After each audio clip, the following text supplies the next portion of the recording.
নমস্কার, আমি অভিজিৎ।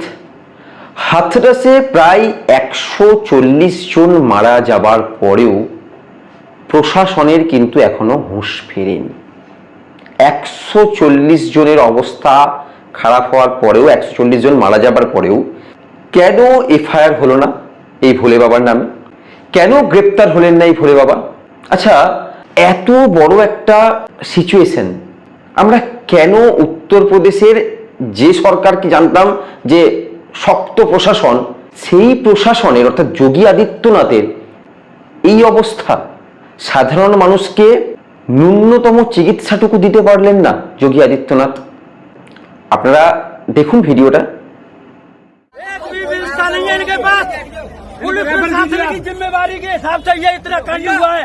पुलिस प्रशासन ने एक रोड शो बंद था, जाम लगा हुआ था रात 11 बजे से, वो जाम खुलवाया पुलिस प्रशासन ने और उसकी वजह से ये दुर्घटना हुई। 100-150 चले गए। लगभग कितने लोगों की मौत हुई? 100-150 आदमी चले गए, यहाँ से 200 के लमसम चले गए। और ये अभी तक कोई लाइट नहीं,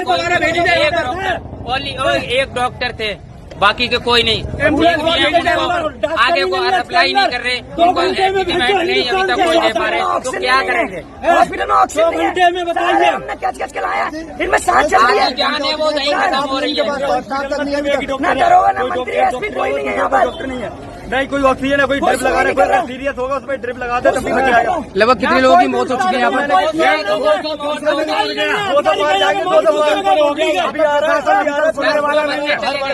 1.5 घंटा हादसे को हो गया, अभी का कोई सीनियर ऑफिसर यहाँ पे मौजूद नहीं है, न कोई सीनियर डॉक्टर यहाँ पे। सीएमओ साहब अभी तक आए नहीं है। 200 मौतें लगभग हो चुकी है, कोई सुनने वाला नहीं है, कोई रेफर करने वाला नहीं है। अंधे नगरी चौपट राजा। কি দেখলাম? সাধারণ মানুষ চিৎকার করছে যে কোনো পুলিশ এসে আমাদের বাঁচায়নি, আমরা যে হসপিটালে এসেছি সে হসপিটালে কোনো ডাক্তার নেই, প্রাথমিক চিকিৎসা পর্যন্ত নেই। ভাবুন একবার কোন জায়গায় পৌঁছে গেছে আমাদের দেশ। অথচ এই রাজ্যই দাবি করে বা এই রাজ্যকে উল্লেখ করে দাবি করা হয় যে ডবল ইঞ্জিন সরকার। এখন স্বাভাবিকভাবে মানুষের মনে প্রশ্ন আসবে যে ডবল ইঞ্জিন বেটার নাকি সিঙ্গেল ইঞ্জিন বেটার? প্রশ্ন তো আসবেই। আচ্ছা, কে এই ভোলে বাবা? এই ভোলে বাবার সাথেই এই নিট পরীক্ষার যে প্রশ্ন ফাঁসের সঙ্গে একটা যুক্ত হওয়ার লিঙ্কও পাওয়া গেছে। কোনোভাবে তাকে গ্রেপ্তার করা হয়েছে? হয়নি। নিত্যানন্দ বাবা গ্রেপ্তার হয়েছে? আজও হয়নি। উনি কোথায় আছেন আমরা জানি না। শোনা যায় নাকি উনি আমাদের পার্শ্ববর্তী দেশ নেপাল চলে গেছেন, ওখানের কৈলাস পর্বতে আছেন, ওখান থেকে রীতিমতো প্রতিনিধি পাঠাচ্ছেন। আপনি ভাবুন একবার, এই ধরনের বাবাজিরা আমাদের দেশে গ্রেপ্তার হয় না।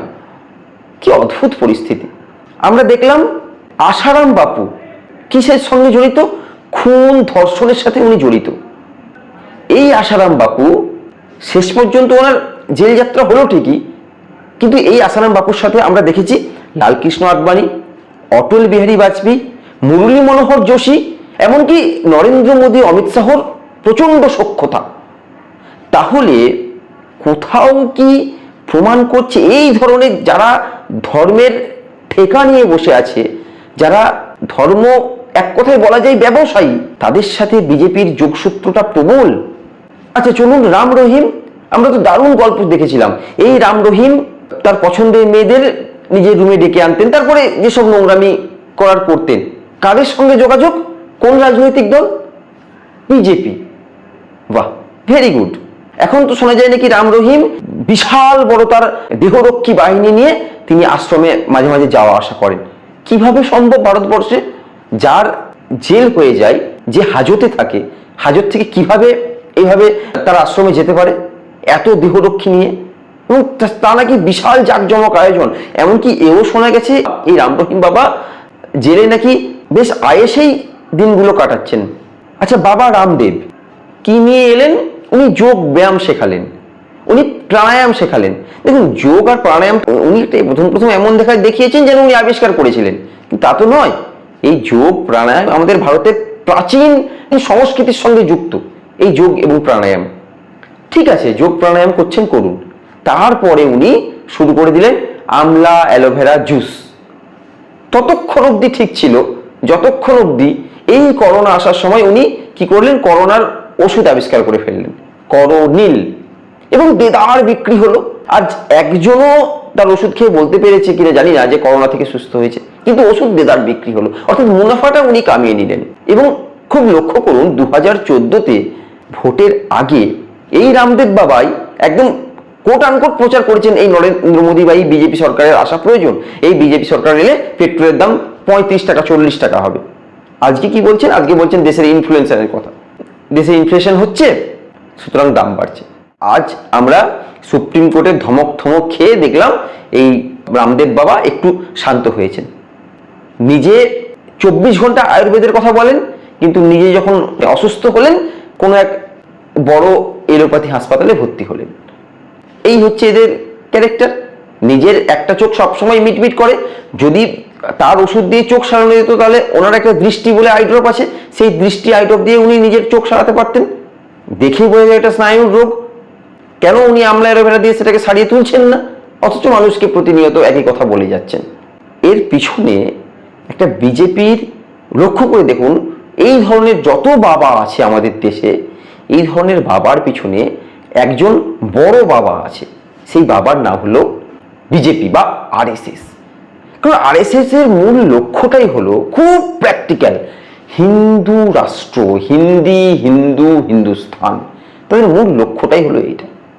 এই পৃথিবীতে একদম প্রাচীন যুগে যে সময় মানুষ আমরা বনবাসে থাকতাম বা গুহায় থাকতাম, সে সময় থেকেই মানুষ কাউকে একটা দল নেতা তৈরি করেছিল, কারণ সে সবকিছু নির্দেশ দিত যেভাবে, সেভাবে বাকি মানুষগুলো চলতো। এই দলনেতারাই একটা সময় গুরুতে পরিণত হয়েছে। এই গুরুরাই একটা লার্জ স্কেলে আজকে আসারাম বাপু হয়েছে, রাম রহিম হয়েছে, রামদেব হয়েছে, সদ্গুরু বাবাও ইভেন তাই। এই সদ্গুরু বাবা প্রতিদিন আয়ুর্বেদের কথা বলেন। কয়েকদিন আগে দেখলাম এই সদ্গুরু বাবার ব্রেনে কি একটা হ্যামারেজ হয়েছিল, উনি দেশের বৃহত্তম, নাম করেই বলতে পারি, অ্যাপেলো হসপিটালে উনি ভর্তি হলেন। কেন? তাহলে যিনি সর্বদা আয়ুর্বেদের কথা বলেন তিনি কেন এলোপ্যাথিতে যাচ্ছেন? এগুলো তো মানুষের মনে প্রশ্ন উঠবেই। এবং সবচেয়ে বড় কথা, এই বিজেপি এই ধরনের বাবাদের সব সময় সব দিক থেকে সেফ রাখে। তাই আমরা দেখতে পাই এই রামদেব কত টাকার কোম্পানি ছিল, আজকে কোথায় পৌঁছেছে। এবং শুধু তাই নয়, আজ থেকে 1 বছর আগে রামদেবের কয়েক হাজার কোটি টাকার কর ছাড় দেওয়া হয়েছে। ভাবুন একবার, এই ধর্মের ঠিকাদারিদের এইরকম ছাড়ও দেওয়া হচ্ছে দেশে। শুধু তাই নয়, ধরুন কোনো একটা ডুবতে বসা কোম্পানি যার ভ্যালু 500 কোটি টাকা, সেই কোম্পানিকে, আমি একদম কোট আনকোট বলছি, কোম্পানির নামও বলতে পারি, সেই কোম্পানিকে রামদেব কিনলেন 70 কোটি টাকায়। আবার সেই 70 কোটি টাকায় কেনার জন্য 150 কোটি টাকার লোনও পেয়ে গেলেন রামদেব বাবা। আহা, আমি আমাদের পশ্চিমবঙ্গের হলদিয়ার একটা কোম্পানির কথা বলি, রুচি সোয়া, কত টাকায় কিনেছেন? কত টাকা সেই কোম্পানির ভ্যালু ছিল? আচ্ছা বলুন, রুচি সোয়া যে প্রোডাক্ট তৈরি করতো, শুধু ব্র্যান্ড নেম চেঞ্জ হয়েছে পতঞ্জলি, আর কিছু হয়েছে? প্রোডাক্টটা তো একই তৈরি হচ্ছে সেখানে। তাহলে এখানে আয়ুর্বেদের তেল কি হলো, কি মূল্য আছে? তাহলে মানুষকে ডে বাই ডে এই ধরনের বাবারা বোকা বানায়। তাই হাতরাসে 140 জন মৃত্যুর পরেও কোনো এফআইআর নেওয়া হয় না, কারণ বিজেপি খুব ভালো করে জানে এই বাবার পিছনে একটা বিশাল বড় ভোট ব্যাংক আছে। এই বাবা ভোটের আগে রাহুলকে নিয়ে 4টে বাজে বাজে কথা বলে দেবেন, উল্টো পাল্টা রাহুলকে বলে দেবেন। এই রাহুল বলে দেবেন বেসিক্যালি হিন্দুই নন, রাহুল ফিরোজ খানের নাতি, রাহুল মুসলিম, রাহুল হিন্দুত্বের কথা কি বলবে। আমি সেদিনই কোন একজন বাবা, আমি এদের নাম জানি না, জানতে ইচ্ছেও করে না, দেখলাম রাহুল সংসদে যে ওই শিব ঠাকুরের ছবি নিয়ে উনি বলতে চাইলেন শিবের বাঁ হাতেই ত্রিশূল, কেন ডান হাতে নয়? খুব দারুণ ব্যাখ্যা দিয়েছেন। কিন্তু ওই বাবা রাহুলকে প্রশ্ন করলেন, তুমি তো একজন মুসলিম, তুমি কি করে এইসব নিয়ে বলতে পারো? কারণ রাহুল ফিরোজ খানের নাতি। কিন্তু আজকে ভাবুন, এই গান্ধী পরিবার, খুব প্র্যাকটিক্যালি ভেবে দেখুন, সব ধর্মের ঊর্ধ্বে তো, হ্যাঁ কি না? সব ধর্মের ঊর্ধ্বে নয়। যদি আমি ধরে নিলাম ইন্দিরা গান্ধী ফিরোজ খানকে বিয়ে করে থাকেন, যদি এইরকমই সিস্টেম হয় যে ছেলের ধর্মই ধর্ম, তো কেন মেয়ের ধর্ম হবে না? সেই মহিলার ধর্ম হবে না? আপনি বলুন না। সেই দিনই তো ইন্দিরা গান্ধী দৃষ্টান্ত স্থাপন করেছিলেন আমাদের ভারতবর্ষের বুকে। কতটা আধুনিক, এগুলো বুঝতে হবে। কিন্তু না, এই ধরনের বাবা সবসময় কি করবেন, চারটে উল্টোপাল্টা কথা, চারটে যার কোনো মানে যুক্তিগ্রাহ্যই নয় এই ধরনের কথা এই রাহুলদের বা এই কংগ্রেসদের বলে দেবেন, এবং চারটে ভালো ভালো কথা বলে দেবেন নরেন্দ্র মোদীকে।